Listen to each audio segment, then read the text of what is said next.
The morning sun was just peeking through the clouds as 12-year-old Zara pulled on her favorite purple backpack.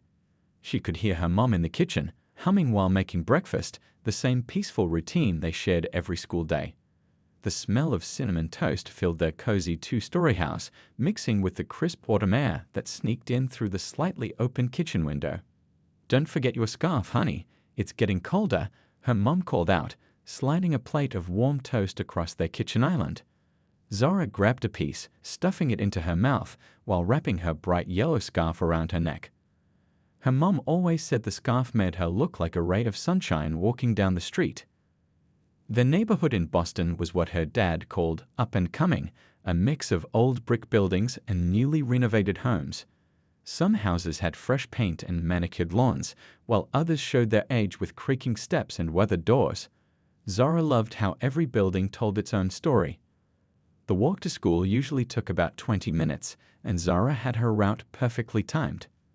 Past Mr. Chen's corner store with its colorful fruit displays, around the old oak tree where squirrels always seemed to be having meetings, and then there was the spot where she first noticed her. The woman sat in the same place every day, between the bus stop and the coffee shop. Unlike what some people might expect, her small space was always neat, almost like a tiny home without walls. She had a warm blue tarp carefully folded beneath her, and her few belongings were organized in a way that reminded Zara of how her mom arranged their living room. What caught Zara's attention wasn't just how tidy the space was, but how the woman greeted everyone who passed by. "Good morning," she would say with a warm smile that reached her eyes, even when people pretended not to see her. Some hurried past, clutching their coffee cups and phones tighter. Others would nod quickly before looking away. But a few would stop, even if just for a moment, to return her greeting. Zara started noticing the small details.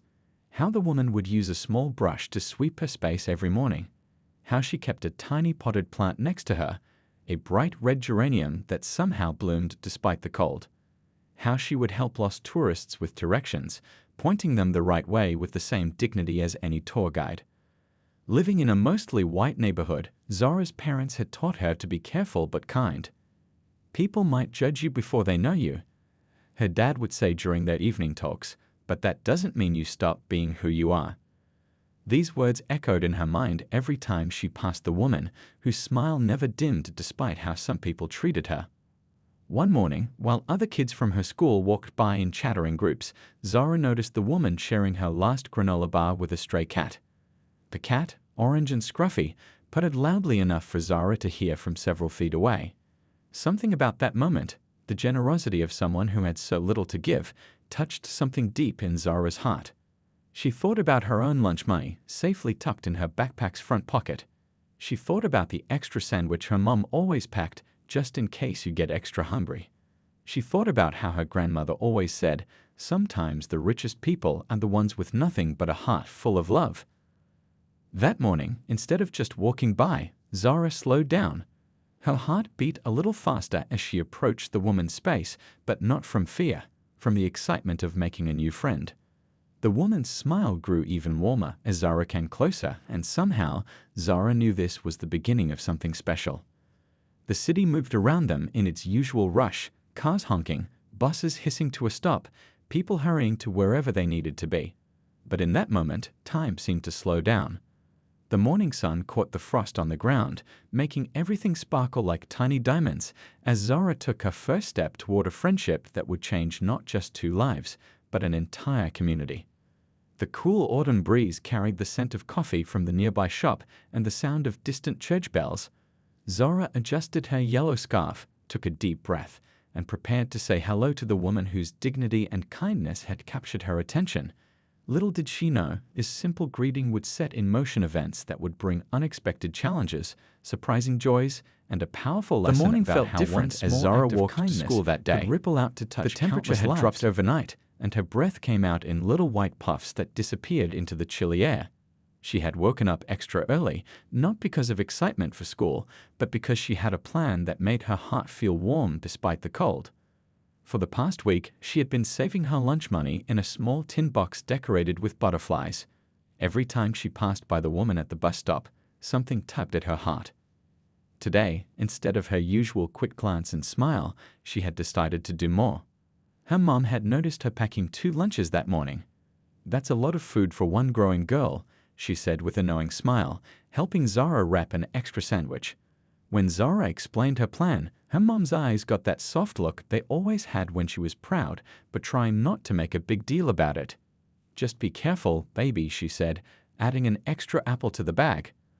As Zara approached the familiar corner, she saw the woman trying to warm her hands by cupping them around a small paper cup. The morning rush hour crowd hurried past, creating a blur of coats and scarves, but the woman still offered her usual warm greetings to anyone who would listen. Drawing in a deep breath that tasted like frost and courage, Zara stepped closer. "Good morning," she said, her voice coming out smaller than she intended. But the woman's face lit up like sunshine breaking through clouds. "Well, good morning to you too, sweet child," the woman replied, her voice rich and warm like honey in hot tea. "I see you every day with that beautiful yellow scarf. It brightens up the whole street." Zara's nervousness melted away as she learned the woman's name was Ms. Rose. "Like the flower?" Zara asked, and Ms. Rose laughed, a sound that seemed to dance in the cold air. "Exactly like the flower. Though these days I'm not feeling quite as fresh as one," Ms. Rose said with a gentle chuckle that held no bitterness, only warmth. Zara pulled out the extra lunch bag and her saved money. "I thought you might like some breakfast," she said, holding them out. But instead of just taking them, Ms. Rose patted the clean cardboard box beside her. "Why don't you sit for a minute? If you're sharing your breakfast, we might as well share some conversation too. That is, if you're not running late for school." Zara checked her little pink watch. She had planned for this and was still early. As she sat down, Ms. Rose told her about her life before she lost her home. She had been a kindergarten teacher for 25 years, shaping young minds and wiping away tears over spilled juice boxes and playground disagreements. "My Harold, that was my husband. He got sick," Ms. Rose explained, carefully unwrapping the sandwich. "The medical bills piled up faster than autumn leaves. After he passed, well," she took a small bite, closing her eyes in appreciation. "This is the best sandwich I've had in months." The story made Zara's chest hurt, but Ms. Rose wasn't looking for pity. Instead, she asked Zara about school, her favorite subjects, and what she wanted to be when she grew up. Before Zara knew it, 15 minutes had passed like seconds. As she stood to leave, Ms. Rose said something that stuck with Zara all day. "You know what, child? Sometimes angels wear yellow scarves instead of wings." The next morning, Zara brought hot chocolate in a thermos. The day after that, she arrived with her math homework, remembering Ms. Rose had been a teacher. Soon, it became their morning routine. A few minutes of shared breakfast, stories, and sometimes homework help. Other people started noticing. Some watched with confusion, others with curiosity. A few even began to smile and wave at Ms. Rose instead of hurrying past. The owner of the coffee shop started leaving out a fresh cup of coffee for Ms. Rose each morning. One particularly cold morning, Zara arrived to find Ms. Rose had saved half of her coffee shop coffee for her. "But it's yours," Zara protested. Ms. Rose just smiled that warm smile that made her eyes crinkle at the corners. "Sharing isn't about having a lot to give," she said, pressing the warm cup into Zara's cold hands. "It's about having a heart big enough to give what you have." As Zara walked to school that day, sipping the shared coffee that tasted like kindness, she realized something important. Sometimes the best gifts come from people who seem to have nothing to give. And sometimes the smallest acts of kindness can make the biggest difference in someone's day. Little did either of them know that their simple morning ritual was about to catch the attention of people who didn't understand that friendship doesn't care about addresses or bank accounts, and that their story would soon test the hearts and minds of their entire community. Weeks passed, and the friendship between Zara and Ms. Rose grew stronger with each passing day. The crisp autumn air had turned into winter's chill, but their morning meetings had become the warmest part of both their days. What started as simple breakfast sharing had blossomed into something beautiful and unexpected. After school, Zara would often stop by Ms. Rose's corner. She'd plop down on her usual cardboard spot, now cushioned by a small blanket her mom had given her to bring, and pull out her homework. Ms. Rose's eyes would light up at the sight of math problems and reading assignments, reminding her of her teaching days. "Now let's look at this fraction problem," Ms. Rose would say, her teacher's voice coming back naturally. She used twigs from the nearby tree to demonstrate division, making math seem like a fun puzzle instead of a dreaded chore. "See? Numbers tell stories too, just like your books do." Other students started noticing. Some would slow down as they passed, curious about the animated way Ms. Rose explained concepts. One day, a boy from Zora's class, who always struggled with math, hesitantly approached them. "I heard you explain fractions yesterday," he said, scuffing his shoe against the sidewalk. "I have a test tomorrow, and I just can't get it." Ms. Rose's face broke into that wonderful smile of hers, and she patted the space next to Zara. Soon, their afternoon homework sessions grew. 2 students became 4, then 6. Ms. Rose's corner transformed into an outdoor classroom of sorts.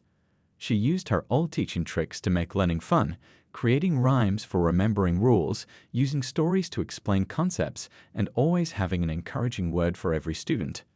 The coffee shop owner, who had been watching this transformation, started bringing out hot chocolate for the studying kids on cold afternoons. He'd watch from his window, shaking his head with a smile as Ms. Rose conducted her sidewalk classes with the same dignity as if she were in a proper classroom. "You know," Ms. Rose told Zara one quiet afternoon, "teaching was never just about the subjects for me. It was about showing children they could be more than they thought possible." She adjusted Zara's yellow scarf, which had become slightly crooked. "Just like you showed me I could be more than just a homeless woman on a corner." But not everyone understood their growing friendship. Zara noticed the whispers and stares from some passers-by. She saw how some parents would hurry their children past, throwing suspicious looks their way. Some would mutter things like, "Shouldn't be hanging around there," or "Someone should do something about this." One afternoon, a woman in a crisp business suit stopped in front of their study group. She looked from the children to Ms. Rose, her face pinched with concern. "Young lady," she addressed Zara, "does your mother know you're here?" Before Zara could answer, her mom's voice came from behind them. "Yes, I do know." She had gotten off her shift at the hospital early and had come to pick up Zara. "I know my daughter is spending time with an excellent former teacher who's helping our community's children." Her voice was firm but kind, the way it got when she was standing up for what was right. The woman in the suit looked embarrassed and hurried away. Zara's mom joined their group, sitting down on the cardboard as if it were the most natural thing in the world. She shared stories about her day at the hospital, while Ms. Rose helped another student with their reading.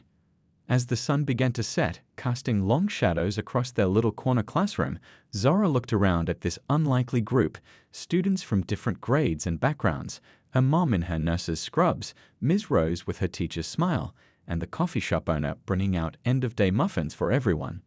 She realized that something magical was happening here.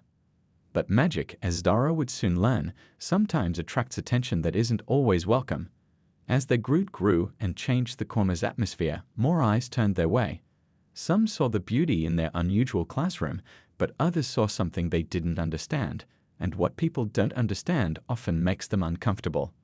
Little did they know that their afternoon lessons were about to teach everyone in the neighborhood a different kind of lesson, one about judgment, compassion, and the true meaning of community. The real test wasn't going to be in any textbook. It was going to be in how their neighborhood would respond to this unconventional gathering of hearts and minds. The afternoon started like any other. The autumn sunshine painted everything in soft golden light, and the air smelled like fallen leaves and possibility. Zara had just finished her last class of the day, and her backpack was heavy with books and excitement. Her grandmother had sent her special homemade soup that morning, carefully packed in a thermos that kept it warm all day. "You're going to love this," Zara told Ms. Rose as she settled into their usual spot. "My grandma's soup is famous in our family.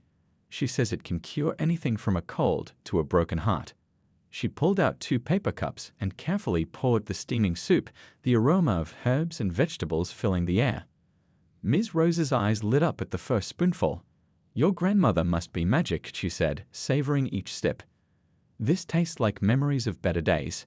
She was wearing the warm hat that Zara's mom had brought her the week before, and her usual dignified smile seemed brighter than ever. Their little corner had become something of a neighborhood fixture. The regular afternoon study group was just starting to gather, a mix of kids from different grades coming for help with their homework.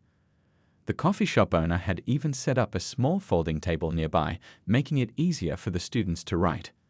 But today felt different somehow. Zara noticed more people than usual watching them. A couple stood across the street, talking in low voices and repeatedly looking their way. A woman walking her dog had passed by 3 times, each time slowing down to stare.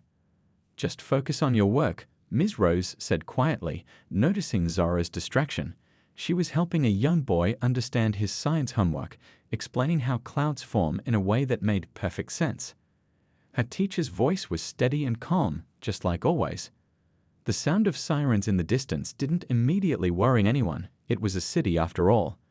But when 2 police cars pulled up to the curb, their lights flashing, the peaceful afternoon shattered like dropped glass. 2 officers stepped out, hands resting on their belts. The taller one approached first, his face serious. "We've received calls about suspicious activity involving minors," he announced, his voice carrying across the suddenly silent corner. The kids froze. The coffee shop owner stepped out of his store, dish towel still in hand. Ms. Rose slowly stood up, her dignity wrapped around her like a shield, but it was Zara who found her voice first. "We're just doing homework," she said, her voice small but clear. She held up her math worksheet as proof. "Ms. Rose is helping us. She used to be a teacher." The second officer, a younger woman, looked at the scene more carefully. The organized study materials, the half-empty soup cups, the children's backpacks neatly lined up against the wall. Her expression softened slightly, but her partner remained stern. "We've had reports of an unhoused individual having inappropriate contact with children," the first officer stated, his hand still on his belt. The coffee shop owner stepped forward. "I've been watching them every day for weeks," he said firmly. "This lady has been helping these kids understand their schoolwork better than some of their regular teachers." More neighbors began to gather. The woman who worked at the flower shop came out, then the man from the bookstore. Each had a story to share about Ms. Rose, how she helped give directions to lost tourists, how she always made sure the sidewalk was clean, how she had helped the flower shop owner's daughter finally understand fractions. Zara's parents arrived breathless. Someone had called them at the hospital. Her mom, still in her nurse's scrubs, and her dad, with his doctor's badge still clipped to his shirt, quickly assessed the situation. "What seems to be the problem, officers?" her dad asked calmly, though Zara could see the worry in his eyes. Her mom wrapped an arm around her shoulders, pulling her close. The younger officer looked increasingly uncomfortable as more community members spoke up. A small crowd had gathered, all talking about how Ms. Rose and the afternoon study sessions had become a bright spot in the neighborhood. "She taught my son to read better in 2 weeks than his tutor did in 2 months, one parent said. "She keeps an eye on our stores, warns us if she sees anything suspicious," added another shop owner. The first officer's stern expression began to crack as he realized the situation wasn't what the calls had suggested. The younger officer was already putting away her notebook, a small smile playing at her lips. Standing in the middle of it all, Ms. Rose remained calm and dignified. "I may not have a home right now," she said quietly, "but I still have something to give. These children remind me of that every day." The tension slowly dissolved as the truth became clear. This wasn't a story about suspicion and danger. It was a story about community, about looking past appearances, about finding family in unexpected places. As the police officers prepared to leave, the younger one paused.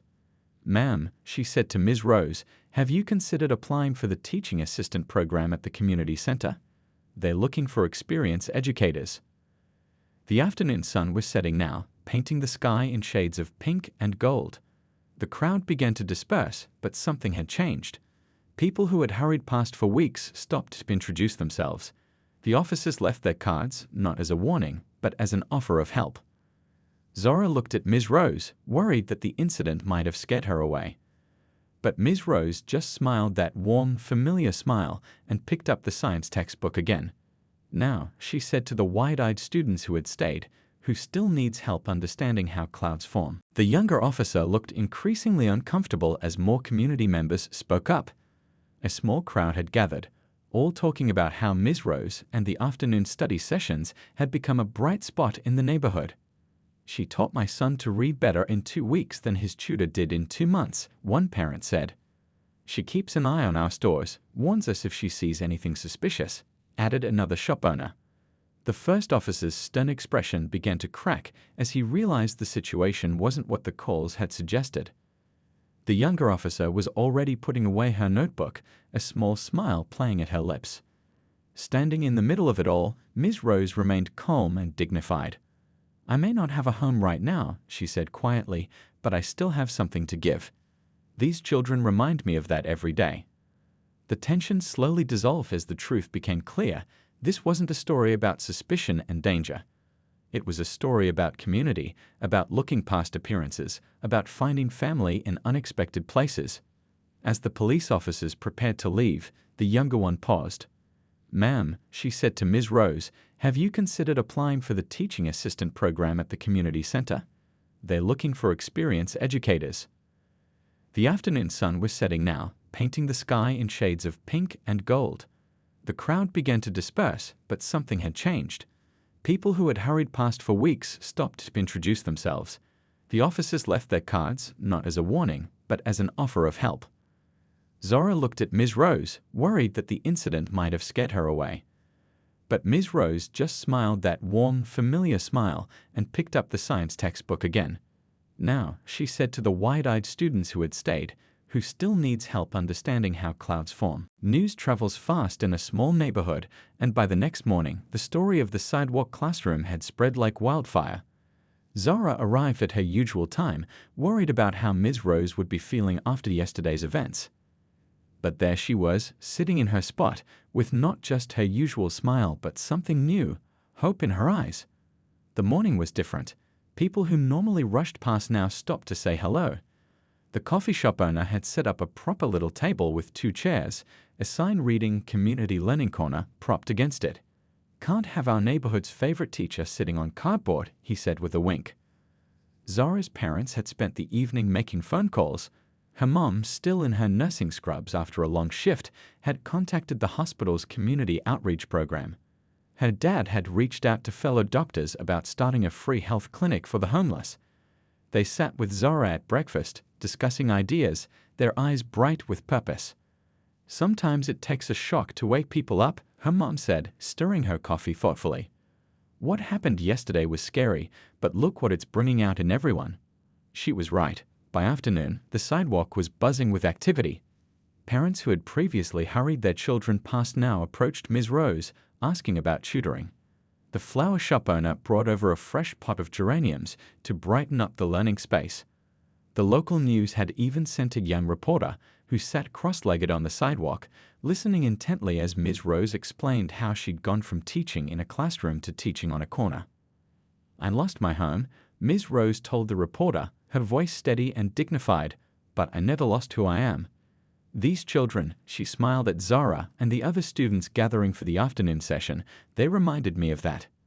The reporter's story wasn't just about a homeless woman teaching kids, it was about a community discovering its heart. As Ms. Rose spoke about her past as a teacher, her husband's illness, the overwhelming medical bills that led to losing their home, people listening began to understand how easily someone's life could change. That evening, the neighborhood council called an emergency meeting at the community center. The place was packed. Shop owners, parents, teachers, even the police officers from yesterday showed up. Zora sat between her parents, watching as person after person stood up to speak. The younger police officer from yesterday shared information about local housing programs.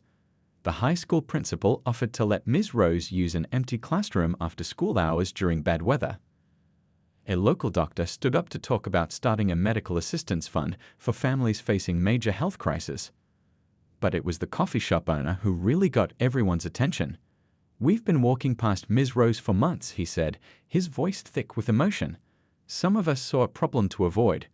But a 12-year-old girl saw a person, a teacher, a friend, someone with gifts to share. Maybe it's time we all learn to see people the way Zora does." The meeting turned into a planning session. People formed committees, shared resources, offered help. The owner of a small apartment building mentioned having a vacant unit that could be used as temporary housing. The community center director talked about their teaching assistant program, eyes lighting up when she learned about Ms. Rose's experience. Zara watched it all, amazed at how quickly things were changing. She felt her mom squeeze her hand and looked up to see tears in her eyes.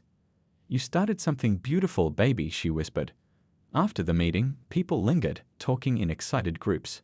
Ms. Rose stood in the middle of it all, tissue in hand, overwhelmed by the outpouring of support. The same community that had once looked past her was now looking to her as a valuable member of their neighborhood. "Your little girl," Ms. Rose said to Zara's parents, her voice wavering slightly. "She didn't just share her lunch with me that first day. She shared her heart. And look what that one small act has grown into." As they walked home that evening, the street lamps casting warm pools of light on the sidewalk, Zara thought about how different everything felt. The same streets she'd walked hundreds of times before seemed transformed, not by any physical change, but by the way people were finally seeing each other. Her yellow scarf caught the evening breeze as she walked hand in hand with her parents. From somewhere nearby, she could hear people still talking about plans for community programs, about making sure no one else would have to choose between medical care and keeping their home, about turning an empty storefront into a community resource center. "You know what's sweet that?" her dad said, looking down at her with pride. "Sometimes the biggest changes start with the smallest acts of kindness. You saw Ms. Rose when others looked away, and that changed everything." The stars were just starting to appear in the darkening sky, and Zara thought about tomorrow. She couldn't wait to see what the new day would bring, now that her neighborhood had remembered how to be a real community again. The next few weeks brought changes that no one could have predicted. The empty storefront next to the coffee shop, which had been gathering dust for months, was transformed into a community center. People donated furniture, books, and supplies. The windows, once covered with old newspapers, now displayed cheerful signs reading "Everyone welcome" and "Free tutoring available." Zara couldn't believe how different everything looked. The corner where she'd first met Ms. Rose was now a proper outdoor learning space, with weatherproof tables and chairs donated by a local furniture store. Someone had even installed a small awning to provide shelter from rain and sun. "Remember when we used to sit on cardboard?" Ms. Rose asked one afternoon, her eyes twinkling as she helped a group of students with their history homework. She was wearing new clothes, donated by community members, but she had kept her dignified manner and warm smile that made everyone feel special. The local newspaper ran a big story about their neighborhood's transformation. They interviewed shop owners, parents, and students. The reporter seemed especially interested in how it all started with one young girl sharing her lunch. "I didn't do anything special," Zara told the reporter, fidgeting with her yellow scarf. "I just saw someone who needed a friend." But others saw it differently. The story sparked conversations across the city about homelessness, community responsibility, and the power of simple kindness. Other neighborhoods started reaching out, asking how they could start similar programs. One morning, Zara arrived to find a small crowd gathered around Ms. Rose. The young police officer who had been there during the incident was back, but this time with good news. The community center had officially hired Ms. Rose as their education coordinator. "We need someone who understands both teaching and the challenges our community faces," the center's director explained. "Who better than someone who's lived it?" Ms. Rose would have her own classroom inside the new community center, but she insisted on keeping the outdoor learning space too. "Some lessons are better learned under open sky," she said, "and some people are more comfortable learning outside formal walls." The medical assistance program that Zara's parents helped start was growing too. Doctors from their hospital volunteered their time, and local businesses contributed to a fund to help families facing medical emergencies. "No one should lose their home because they got sick," Zara's dad would say at community meetings. The coffee shop owner had started a Pay It Forward program where customers could buy extra drinks or food for those who couldn't afford them. The wall behind his counter was covered with colorful sticky notes, each representing a prepaid item waiting for someone in need. One day, while helping Ms. Rose organize books in her new classroom, Zara found an old photo album in one of the donated boxes. Inside were pictures of Ms. Rose from her teaching days, standing in front of a classroom full of smiling students. "That was a different life," Ms. Rose said softly, looking at the photos. "But you know what? This new life might be even better. Because now I'm not just teaching math and reading, I'm teaching people to see each other as human beings. The neighborhood kids had started a community helpers club inspired by what they'd seen. They organized food drives, helped elderly neighbors with groceries, and even started a small community garden in an empty lot. Zora was amazed to see how many kids wanted to help once they realized they could make a difference. Local businesses began offering job training programs at the community center. The flower shop owner taught floral arrangement classes, the bookstore owner offered lessons in retail management, and the coffee shop owner shared his barista skills. People who had been struggling to find work were getting new opportunities. One evening, as Zara and her parents walked home from a community dinner at the center, they passed the spot where it all began. The evening light made the new awning cast interesting shadows on the sidewalk, and the potted geraniums were blooming brilliantly. "You know what's really special about all this?" her mom asked, gesturing at the transformed space. "It's not just about helping people in need. It's about helping people realize we all need each other." A group of students sat at one of the tables, working on their homework under the awning lights. Ms. Rose moved between them, offering guidance and encouragement, just as she had done on the cardboard months ago. But now she didn't have to worry about where she would sleep or what she would eat. The changes weren't just physical, they were in how people treated each other. Neighbors who had never spoken before now greeted each other by name. People looked up from their phones as they walked, noticing others around them. The neighborhood had become what it was always meant to be, a community. Sometimes, Zora's grandmother liked to say when she visited, "It takes a child to remind grown-ups of what's important." She would always bring an extra-large batch of her famous soup now, enough to share at the community center. As the sun set on another busy day, Zora watched people heading home from work, stopping to chat at the corner that had once been just a place people hurried past. Now it was a symbol of what could happen when people chose to care about each other. 6 months had passed since that first shared lunch, and the neighborhood had bloomed like Ms. Rose's beloved geraniums. The community center, once an empty storefront, now buzzed with activity from morning until night. People called it the heart because that's what it had become, the beating heart of their transformed neighborhood. Ms. Rose had moved into a small apartment above the flower shop, but she still spent every morning at her outdoor teaching space. "Some habits are too precious to break," she'd say, greeting early commuters with her familiar warm smile. The difference was that now, people smiled back, often stopping to chat or dropping off coffee and pastries for her students. One spring morning, Zara arrived at their corner to find Ms. Rose surrounded by excited children and parents. A camera crew from the city's main news station was setting up equipment while a reporter checked her notes. "They want to do a story about our neighborhood," Ms. Rose explained, straightening Zara's yellow scarf with gentle hands. "About how one small act of kindness can change an entire community." The reporter interviewed different people throughout the day. The coffee shop owner talked about how his business had actually grown since starting the Pay It Forward program. "People come from other parts of the city now," he said, "not just for coffee, but to be part of something good." Zara's parents spoke about the medical assistance program they'd helped create, which had already helped 3 families avoid losing their homes due to medical bills. "We've even had other hospitals asking how they can start similar programs," her mom said, still wearing her nurse's scrubs from her morning shift.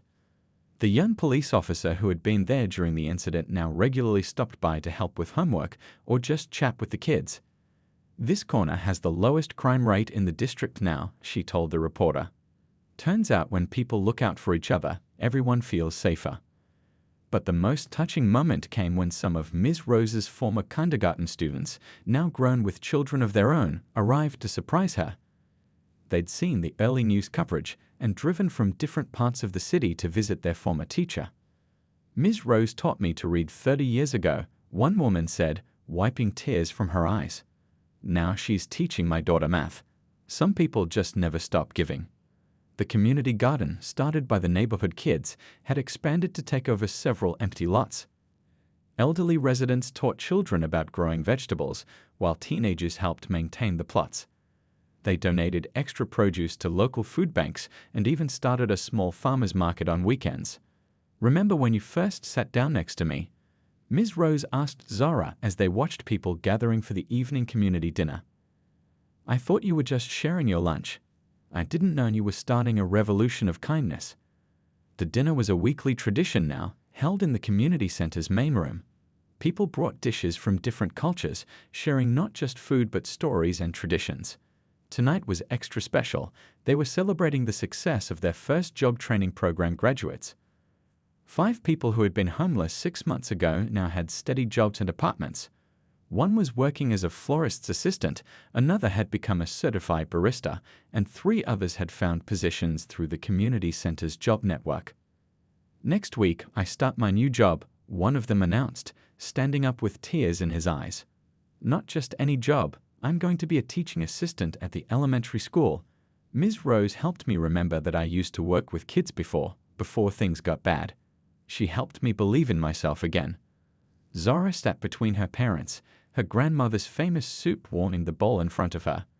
The room was full of chatter and laughter, with people from all walks of life sharing tables and stories. Children darted between the chairs, playing tag while parents called out gentle reminders to be careful. "You know what's amazing?"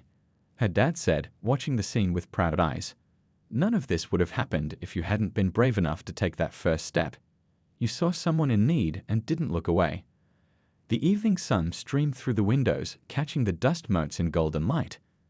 On the walls, children's artwork hung next to professional photographs of community events. A large bulletin board displayed job listings, apartment rentals, and thank you notes from people who had received help. Ms. Rose stood up to make an announcement, and the room gradually quieted.